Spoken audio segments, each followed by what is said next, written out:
بسم اللہ الرحمن الرحیم۔ السلام علیکم ورحمۃ اللہ وبرکاتہ۔ نحمدہ ونصلی ونسلم علی رسولہ الکریم، اما بعد۔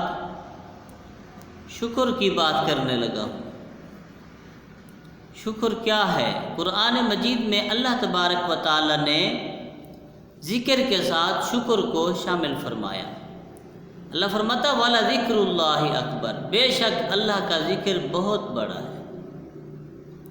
اور یہ بھی فرمایا فَاذْكُرُونِي أَذْكُرْكُمْ وَاشْكُرُوا لِي وَلَا تَكْفُرُونَ۔ اللہ فرماتا ہے تم مجھے یاد کرو، میں تجھے یاد کروں گا۔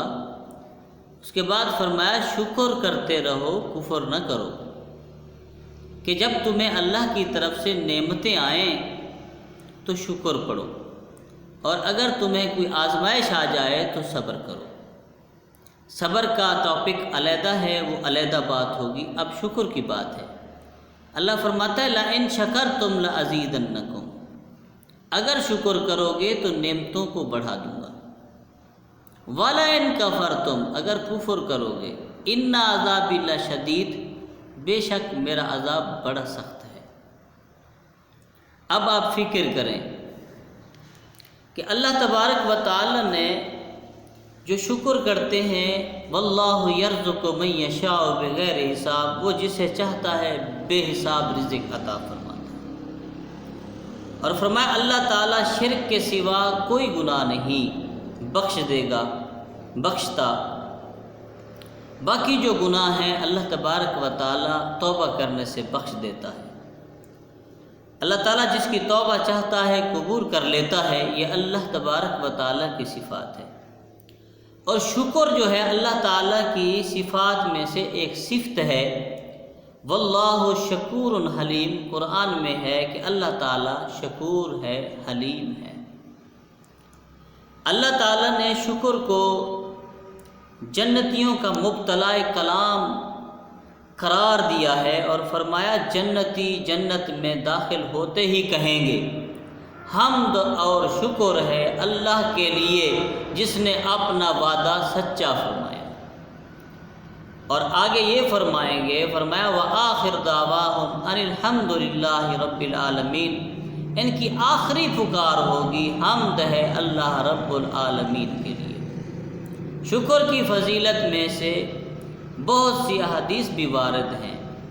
چنانچہ نبی کریم صلی اللہ علیہ وسلم نے فرمایا کھا کر شکر ادا کرنے والے صابر روزے دار کی طرح ہیں۔ جو روزہ رکھتے ہیں اور اللہ کی رضا کے لیے صبر کرتے ہیں، شاکر شکر کرنے والا صابر روزے دار کی طرح ہے، کہ جو اللہ کا شکر ادا کرتا ہے اللہ تبارک و تعالیٰ اسے بڑا اجر عطا فرماتا ہے، اس کا رزق وسیع ہو جاتا ہے۔ اپنی زبان کے اوپر ہر وقت شکر کا کلمہ جاری رکھو۔ جب تم دیکھو کسی نعمت کو تو شکر پڑھو، جب کھاؤ تو شکر پڑھو، ان آنکھوں کو دیکھو تو شکر پڑھو، اٹھتے ہوئے ہاتھ، سنتے ہوئے کان، سونگھتا ہوا ناک، بولتی ہوئی زبان، ہلتے ہوئے ہونٹ اور جھپکتی ہوئی پلکیں اور خوبصورت لگنے والے بال، عقل سلیم، دھڑکتا ہوا دل، چلتے ہوئے پاؤں اور چلتے ہوئے گردے، جتنی تمام نعمتیں ہیں، ان نعمتوں کو جب اپنے جسم کے اندر دیکھو، اپنا رنگ، اپنا روپ، اپنا نکھار، سب کچھ دیکھنے کے بعد پھر جب سنگھار کو دیکھو، جب اس کی قدرت کو دیکھو، جب اس کے پھلوں کو دیکھو، جب اس کے میوہ جات کو دیکھو، جب اللہ کے دیے ہوئے اناج کو دیکھو، تو ہر وقت الحمدللہ رب العالمین کا فکرہ اپنی زبان کے اوپر لاؤ، جس سے آپ کی نعمتوں کے اندر اضافہ ہوتا چلا جائے گا۔ بعض لوگ رزق آتا ہے مگر اسے ناشکری کر کے بجائے بڑھنے کے مزید کم کرتے چلے جاتے ہیں۔ زبان کے اوپر ہر وقت اللہ کا شکر ادا کرنا چاہیے۔ دعا کرتا ہوں اللہ تبارک و تعالی ہمیں شکر کرنے کی توفیق عطا فرمائے، آمین ثم آمین۔